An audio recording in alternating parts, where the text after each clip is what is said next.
Okay, so we are in Jeremiah 49 this week, and this chapter has a lot of people that it's going after. I don't think we'll be able to get through all of it. It's a long chapter, and there's a lot of other interesting stuff along the way. This is judgments on Ammon, Edom, Damascus, Kedar, and Hazor, which are kind of put together. There's a city in Judah called Hazor, but this is different. This Hazor is probably Kedar is the region, and Hazor is maybe a city in that region, but that's in the desert, out in the desert, and Elam. Most of these are focused out to the east of Judah. These are neighbors, and these go through um, various different groups are judged. So last week we finished the judgment on Moab. And so Moab, like these other people, are similar to Judah in power over the years. Sometimes occasionally Moab and Edom would be a little bit more powerful than Judah. Often Judah would be more powerful than them, but they were roughly equal. In addition, as we'll see in a minute, some of these slides, these are these are nations that are similar, that are Semitic nations that speak the same language basically as the Hebrews, and are probably related, if we go back to Genesis, to them, like we would say cousins to them. Now, as far as Moab, it was an interesting chapter because for 46 verses, Jeremiah lambasted the Israelite cousin and rival. So Moab was a cousin, a descendant of Lot, if you remember. We'll see that in a minute. And always a rival. And he just eat them up, as Jeremiah has done for this whole book. Eat Moab up for 46 verses. Then in verse 7, we were a little bit surprised. It said, "Yet I will bring back the captives of Moab in the latter days, says the Lord." And that latter days is pointing to something in the future. God is not done with Moab. God has not thrown them on uh, the burning pyre to be burned up forever. God has a plan. And we know that really what Jesus did on the cross was he opened God's blessing of salvation to all nations. And so latter days might be the millennial kingdom. Usually you would think something of that nature, a future time, the end of time. But I think latter days also may encompass when the cross happens. When Jesus goes to the cross, um, then I will bring the captives back. Those that turn to me in faith, turn to my Messiah in faith, I will bring back. Because remember that they're very big, that that ancient Near Eastern mindset, focusing on the land and the holiness of the land, very territorial in region. And so we are part of that, except that for us, the land is not a physical land. The land, which I think ultimately is referring back to the Garden of Eden, is that place where we walk with God. And so when you return to the land, when you return to the promised land, you are going back to relationship with God. And so none of us need to make a pilgrimage to Israel in order to be in heaven. Ultimately, heaven is the land. What we need to do is ask Jesus into our heart, and then we dwell together with God. We walk with God wherever we go. And so it is the same, and yet it's different. We don't have a physical territorial binding on us that we go back to the land, that we make a pilgrimage to the land so that we can be with God.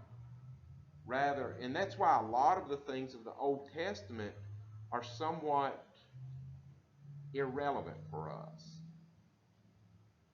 Um, we're not we don't have a Sabbath day.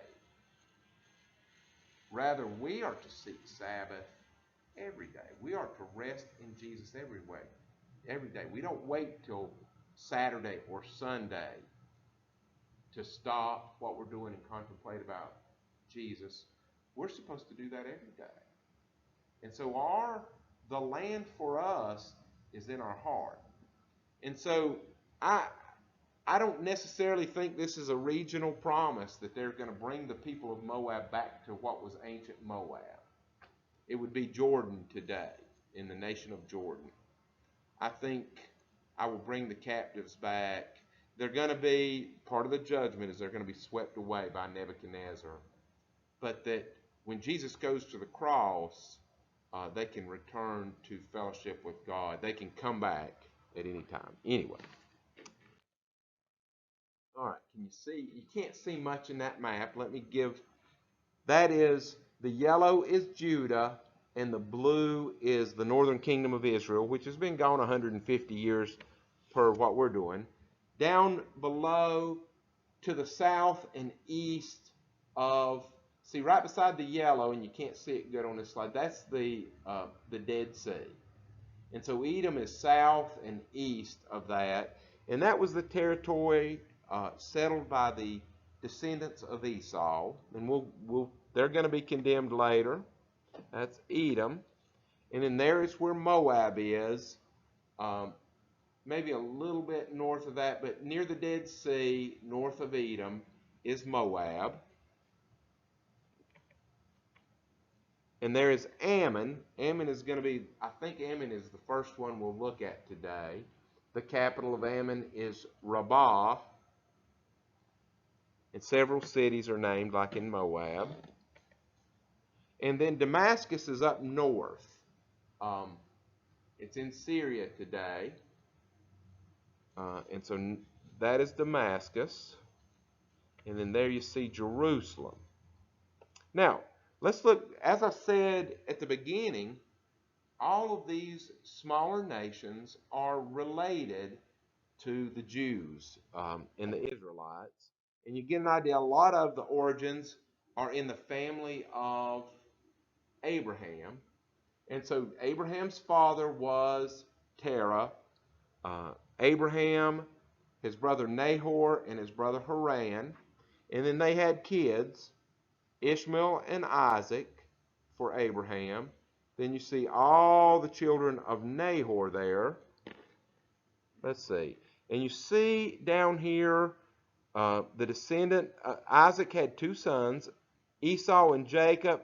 Well, Esau is Edom. The descendants of Esau went to settle to the southeast of in the desert area southeast of the Dead Sea. And then a nation that is mentioned here early on is Damascus. And the Bible tells us that Uz, the son of Nahor, is what we would later become Damascus. The descendants of Uz settled in and around Damascus. And then you see there is Moab, Lot in the story with he and his two daughters. One daughter was the mother of the nation of Moab, and the other daughter was the mother of Ammon. That's two of the ones that are being condemned. So you see there is a very close, these are four of the nations that judgment's coming on. You know, and it's that idea, it's not enough to be in a Christian family. Each individual in that family is responsible for their relationship with God. There's too much of this idea that you can coast, rest on other people's laurels. And one of the things we know about faith is you do not get faith by standing near a Christian, by interacting with another Christian, by going to church with another Christian. It don't matter what anybody else is doing, it is a personal salvation. Now, it may help a lot to hang around other Christian peoples. And really, truly, as we were praying a while ago, we prayed for our young people to have Christian influences in their lives, and it's important. But that don't guarantee anything. Each individual has to make, and that's another thing that Jesus did. He transformed salvation from a corporate idea, meaning a group idea, to an individual. And so you can have individuals in a group that are saved, and you can have individuals that are not saved. They can say they agree on things, but it's a matter of what's in the heart. Let's see. Okay, so that's Ammon.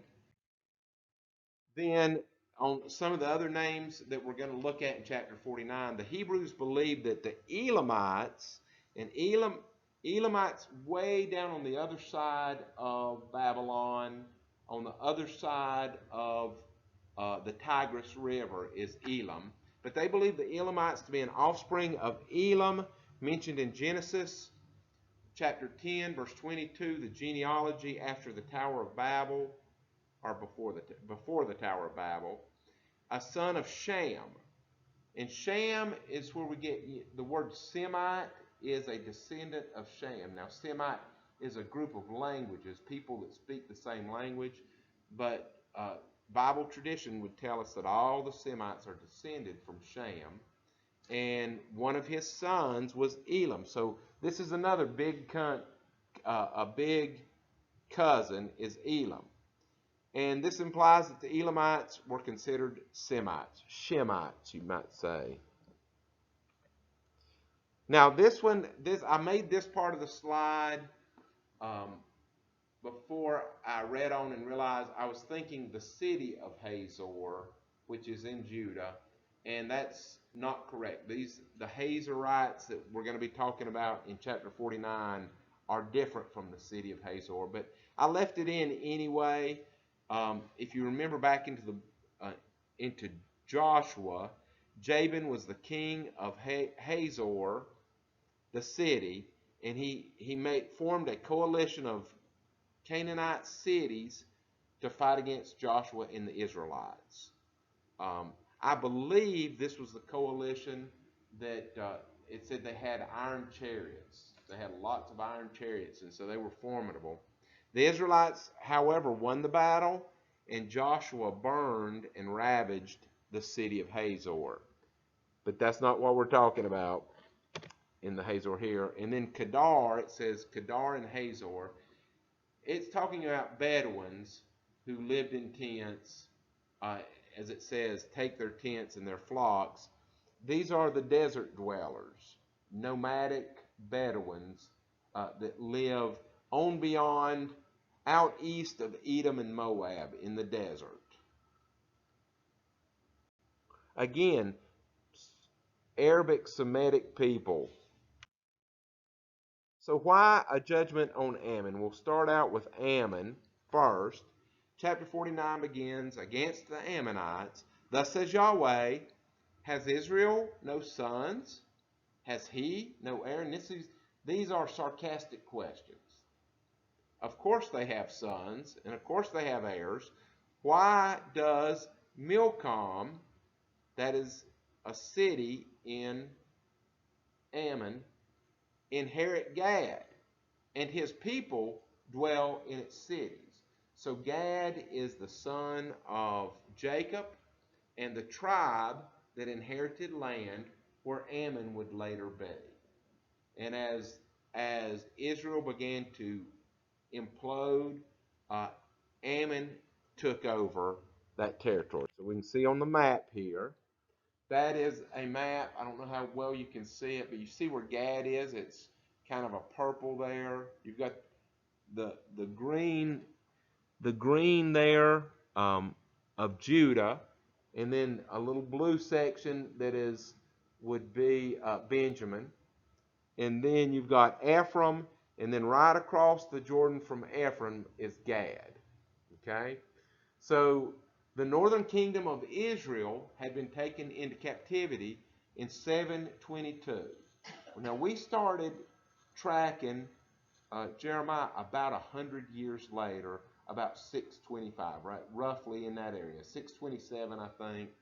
And so about 100 years after Gad had been taken into captivity. And so Ammon, assuming that they were gone forever, that Israel was never come back, which so far has been true, uh, had just moved in that land. The Ammon had been, before 722, you see on the map, the Ammonites. They were east of Gad. Um, and so when Gad disappeared, the Ammonites just moved in. And so that's the nature of this thing. He talks about Molech. Molech was the god of Ammon, had found its way into Judah. So a lot of Judahites were worshiping Molech. And Ammon had taken possession of the territory belonging to the Israelite tribe of Gad, with Ammonites living in its town. And so I'm going to superimpose the map that we looked at earlier so you can kind of see right on top of it. And that's Ammon right there, right on top of where Gad was. It goes on. Thus, behold, days are coming, says Yahweh, that I will cause to be heard an alarm of war in Rabbah, which is the capital city of the Ammonites. It shall be a desolate mound, and her villages shall be burned with fire. Then Israel shall take possession of his inheritance, says Yahweh. So very justified. And we're going to see this a couple times. In a little bit, I will refer to Jephthah in Judges, talking about the right of the Israelites in the land. And again, remember, we like land here in Burke County, but it's nothing related to how much they identified themselves with territory and regional. We're regional people here. I don't think we're as regional because the Bible, they really have this long memory. That was our land and you took it.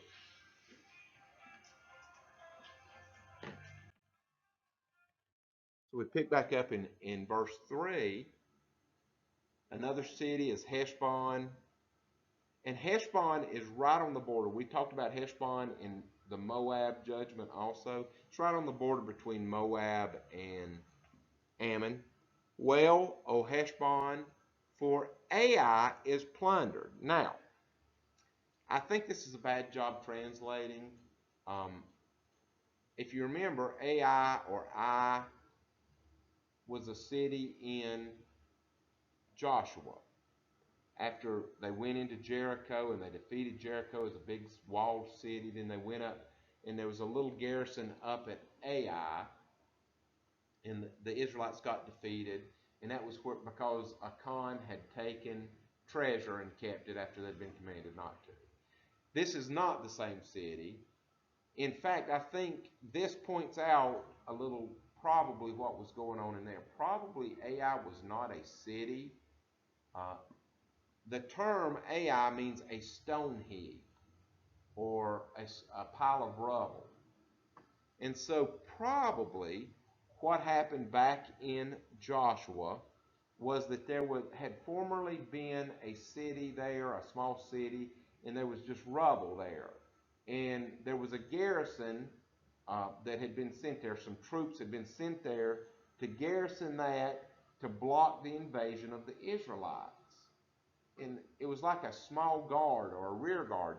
And so Israel should have just swept them aside, but they were able to hide behind the ruins and defeat Israel. Probably the same thing here. Rather than Ai being a city, what the one commentator I read said was, this is not the same Ai, this is an unknown city. I don't think so. I think the term is being made it is a noun that means a heap of rubble, and I think they translate it as a proper noun, the name of the city. So I think it is, well, O Heshbon, for a heap of rubble is plundered. You will be a heap of rubble that is plundered.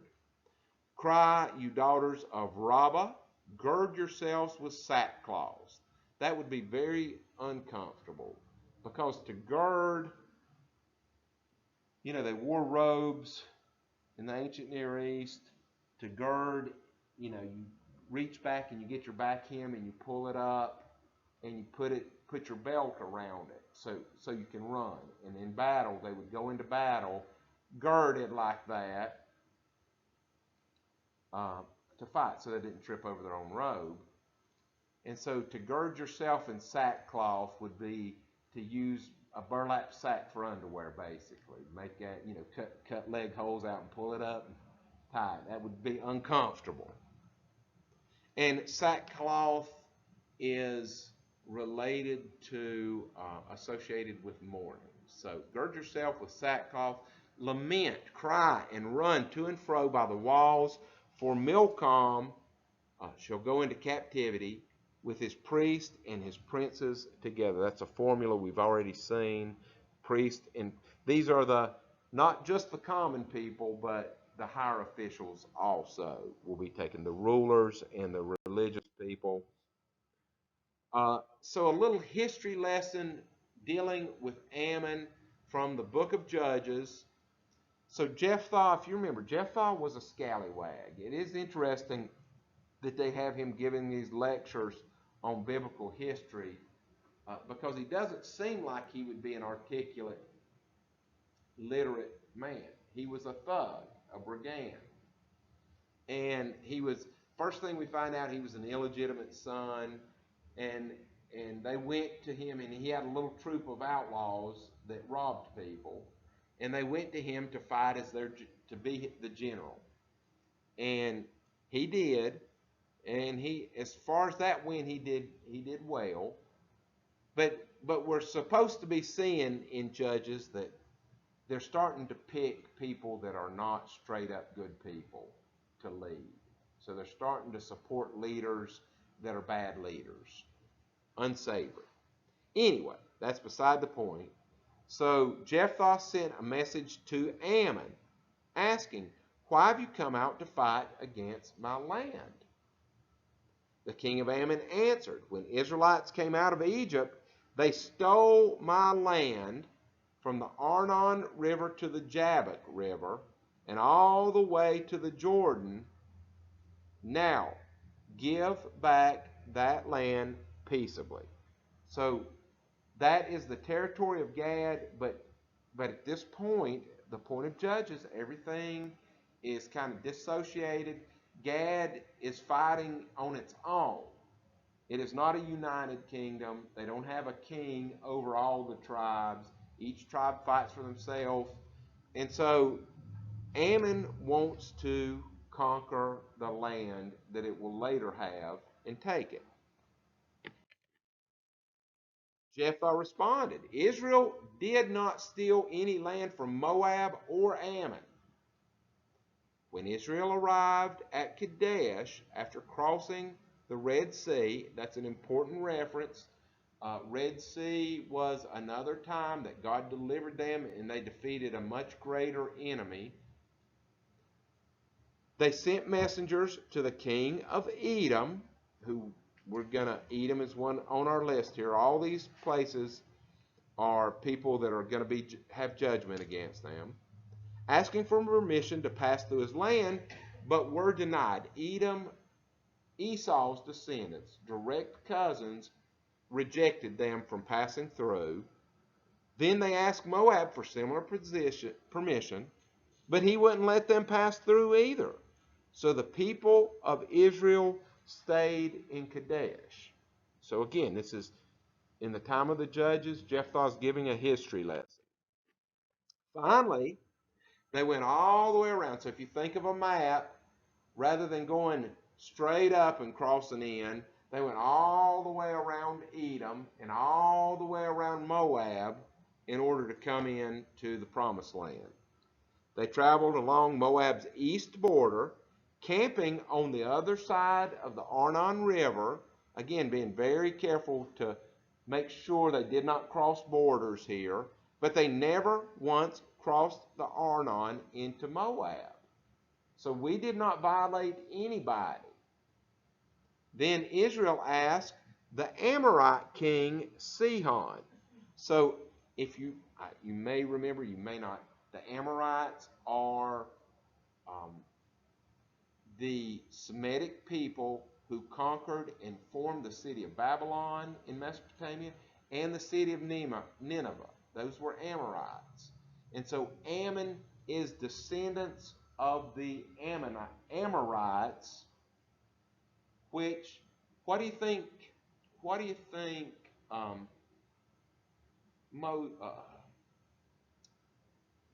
Abraham, what was he born? He was an Amorite, yeah. And so these are cousins again. But Sihon was an Amorite king. So the Israelites are descended from Amorite people, Semitic speaking Amorites. Then Israel asked the Amorite king Sihon, who ruled from Heshbon. There's Heshbon again. And again, it's on the border. It's on the Arnon River in the border of Moab and Ammon, asking permission to cross his land. But Sihon, in response, mobilized his army and attacked Israel. You know, the thing is, we love land here. We are regional people. We have a memory. There's still an imprint on Southern people from the Civil War. We still have a sense. There's a sadness or a loss in the back of our consciousness. It fascinates me to hear this, because we're talking 600, 700 years past. They are still, Jephthah lived 700 years at least before what we're talking about, before Jeremiah's time. And Jeremiah, there is still anger and bitterness towards these nations. Now, some of that is because of things they've been doing the last 700 years. And certainly stuff they've done in the last 25 years have affected this. But there's still an anger for these things that happened, we would say, in ancient times. And that's what's interesting to me in this world. I mean, we have some hatred, we have some racism, things that we have to deal with as a society. But when you begin comparing us to Europe, where a lot of the conflict, for example, when Bosnia-Herzegovina and Serbia and all that mess happened in the 90s, where they were attacking one another, those conflicts in the late 1980s, early 1990s, related back to a battle that had been fought in 1389. 1389, so 500 years before, 600 years before, and they were still angry about it because there had been a battle between the Eastern Europeans and the Turk Muslims. Turk Muslims won the battle, and they had, as they went through and pillaged, they made a lot of half European, half Turk people, as they raped and pillaged. But what we do is we keep talking about it and egging it on. Well, it's true, and we can't handle all those things right now, but I'm just saying, it is amazing. It's a thing common to human beings, and that part of the problem with our current discussion is that we try to pick periods in history and isolate those periods and say these people are heroes and these people are the bad guys. And the thing I'm trying to point out is hatred is not unique to America, and it is not a new thing. And these other people around the world have this ancient memory of things. But we need a little honesty. You need to look at history honestly and not just pick out what parts of history that you want to look at that prove your point, whatever point you're trying to make. And that's what we're trying to do with history now. We're trying to isolate, they're trying to isolate, well, I don't want to get into a rant about America. It's the same thing we do with the Bible. When we use the Bible incorrectly, we try to find things in the Bible that make our case for us, that help us, whatever we're arguing. Rather than what we need to do is we need to have better and better knowledge all the time of all the Bible. And so all the parts of what we're saying agrees with all the other parts. Because you can take anything, history, Bible, anything, if you take one little part and ignore everything else that's said, you can make it say something very different than what it says in context. Anyway, that's a digression. Let's pull back together. I just find this fascinating, because this history we are reading is 700 years older than Jeremiah. And it is reaching back to things that had happened a long time before this, 300 years before Jephthah. And I will guarantee you that in Israel today, there are people that when they deal with Palestinians or Jordanians or whatever the modern Lebanese or whatever the modern term is, they have an imprint from these events that Jephthah are talking about. So these people have always done this kind of thing to us. For 3,000 years, these people have been messing with us. And it's just fascinating to me. It says in verse 21, Judges 11, but Yahweh gave his people victory over Sihon, the Amorite. So Israel took control of all the land of the Amorites, which is now Ammon in Jeremiah's time, who lived in that region. From the Arnon River to the Jabbok, to the eastern wilderness, to the Jordan. It goes on in verse 26, Israel has been living there for 300 years. Now, that right there is an important thing, because the internal dating of the Bible, when he says we've been living there 300 years, Jephthah, we can guess Jephthah lived anywhere from 1250 BC to 1000 BC. Probably not 1000 BC. 1050 BC. So there's about a 200-year time that he could have lived. And him saying we've been living there 300 years, if that is a literal 300 years, that necessitates that the exodus from Egypt happened around 1500 BC. That's a big deal. Anyway, not pertinent to what we're saying today, but him saying 300 years is a big deal. Israel has been living here 300 years, inhabiting Heshbon and its surrounding settlements, all the way to Aroer, all towns along the Arnon River. Why have you made no effort to recover it before now? We've been living there 300 years. If it's your land, why is this the first we're hearing about it? Well, the answer is because they had power now and they felt like they could defeat Israel. Thus I have not sinned against you. Rather, you have wronged me, attacking me. Let the Lord, who is judge, decide today which of us is right, Israel or Ammon. This is ancient justice. And what Jephthah is saying is, we're going to fight. And God will pick the winner. The one who wins this fight is righteous. And the one who loses is wrong. Now, we don't think that way as modern people so much. But I just think it's fascinating. There's so much culture. There's so much in the ancient Near Eastern thinking.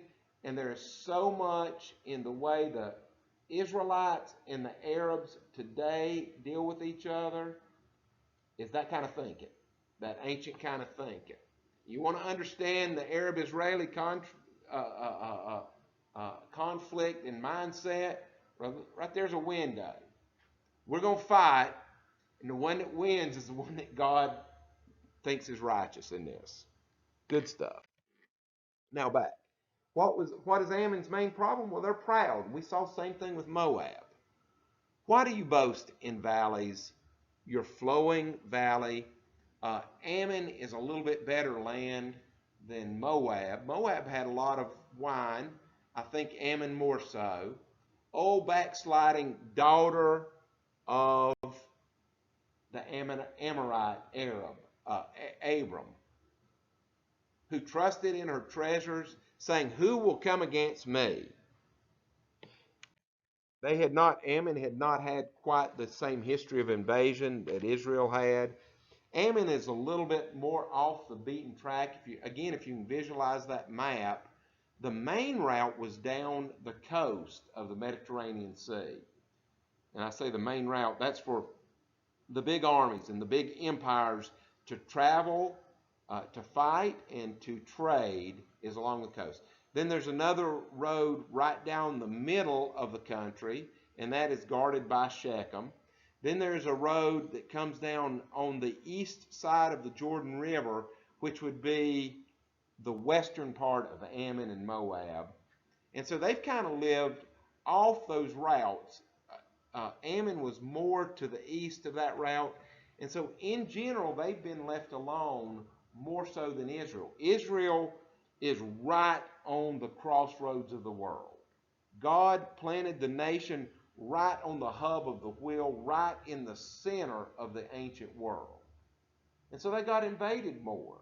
And that was territory that was more strategic than Ammon and Moab. And so one of the things that Jeremiah is letting them have is, y'all haven't been invaded near as much as us. But don't let it make you overconfident. It says in verse 5, "Behold, I will bring fear upon you." Says Yahweh, God of hosts, God of armies. That's a militaristic term there. Yahweh, God of armies. From all those who are around you, you shall be driven out. Everyone headlong, no one will gather those who wander off. You're just going to be pushed out. Ammon is bad, but God is not. And again, what we saw in Moab, a surprise. Here's a little surprise with Ammon. But afterward, I will bring back captives of the people of Ammon, says Yahweh. And again, I tend to think that is pointing to the cross, though it could be pointing to the end of times. But God made a promise. These cousins of the Israelites will be returned. Then we go to judgment on Edom. Again, the descendants of Esau. It begins in verse 7, against Edom. Thus says Yahweh of hosts, is wisdom no more in Teman? Edom was known for philosophers and wise sayings and things like that. Has counsel perished from the prudent, from the wise? Has wisdom vanished? Flee, turn back, dwell in depths, like go out into the wilderness and live in the caves. O inhabitants of Dedan, for I will bring calamity upon Esau. Edom means red because Esau was redheaded, and so his other name was Edom. And so Edom is known as Esau or Edom. I'll bring calamity of Esau upon him, the time that I will punish him. That statement is wisdom no more in Teman. The association with wisdom with the men of Teman was old as the book of Job, which spoke of Eliphaz the Temanite in Job chapter 2, verse 11. In fact, Edom was known for its wise men. Teman was in central Edom, about 3 miles from Selah, later known as Petra. The great later Petra would be built up into a great city, and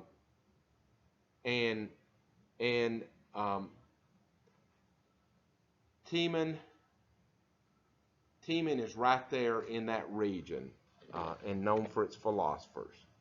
In Obadiah, verse 8, that's hard for y'all to see, a reference to this. At that time, not a single wise person will be left in the whole land of Edom. For on mountains of Edom I will destroy everyone who has understanding. Now it is very interesting. Obadiah is an interesting book. Basically, there's overlap between Jeremiah and Obadiah. Obadiah, his whole thing is a condemnation, a judgment on Edom. And so there's a lot of similarity. We just don't know which came first, Jeremiah or Obadiah. And I did not take the time to write every cross reference, but there is a lot of crossover between Obadiah and this section of Jeremiah. Ezekiel talked about judgment on Edom. He said in Ezekiel 36:5, this is what the sovereign Lord says, my jealous anger burns against these nations, especially Edom, because they have utter contempt for me by gleefully taking my land for themselves as plunder. So when Israel or Judah would have misfortune, the Edomites were not merciful. I know that when they went into Babylon captivity, there were a lot of refugees that fled to Edom, and the Edomites would round them up and either kill them or take them and return them to Babylon. So there was just a lot of bitterness with Edom at this time.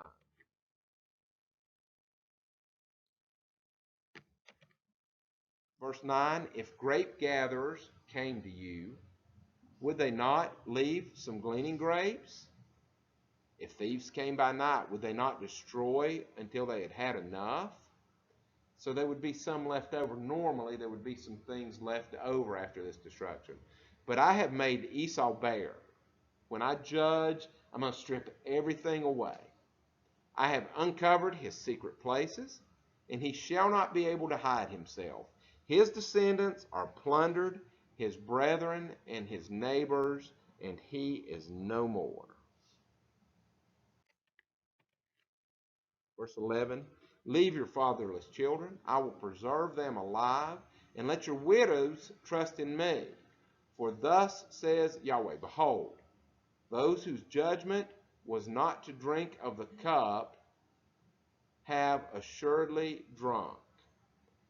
And are you the one who will altogether go unpunished?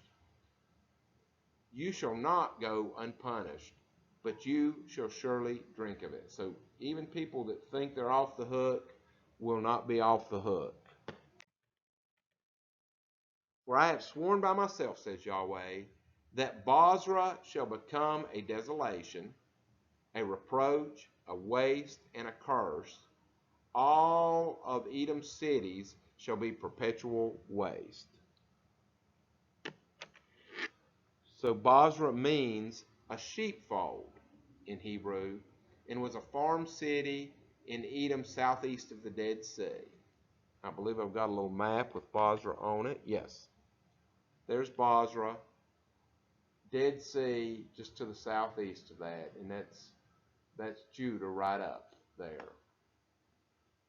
Now that's a later map that's a more modern map, but that's where it was. Judgment on Edom. I have heard a message from Yahweh, and an ambassador has been sent out to the nations. Gather together, come against her, rise up for battle. So as if there was God is sending an ambassador to gather allies to go and battle against Edom. Edom is overconfident because there's a lot of natural defenses. It's a very hard place to invade. For indeed, I will make you small among nations, talking to Edom, despised among men. Your fierceness has deceived you, pride of your heart. O you who dwell in the clefts of the rock, in the natural defenses, who dwell on the height of the hill, though you make your nest as high as an eagle, I will bring you down from there, says Yahweh.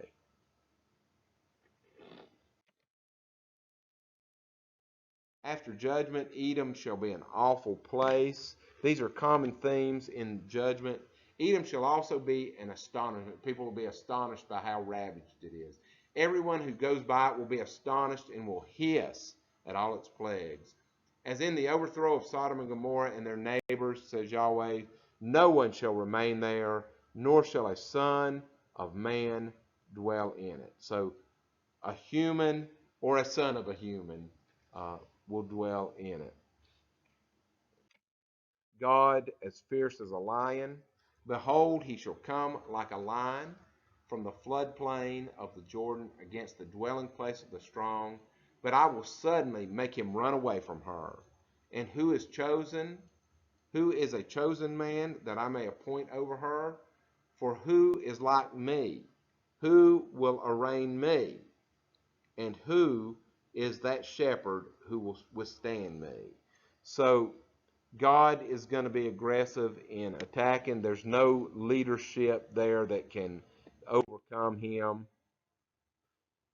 Now, just very quickly, the positive role of a shepherd. Most of the time when you talk about a shepherd, that is a positive thing. Going all the way back to David, we can see in 1 Samuel 17, for 34-35, but David persisted. I have been taking care of my father's sheep and goats, he said. When a lion or a bear comes to steal the lamb from the flock, I go after it with a club and rescue the lamb from its mouth. If the animal turns on me, I catch it by the jaw and I club it to death. That's David. And so that's a shepherd defending his people. But the judgment takes a different, the oracle takes a different view where God is like a lion who sweeps down and devastates, and the shepherd can't do anything about it, cannot withstand him. Therefore, hear the counsel of Yahweh, that he has spoken against Edom, and his purposes that he has proposed against the inhabitants of Teman. Surely the least of the flock shall draw them out. Surely he shall make their dwelling place desolate with them.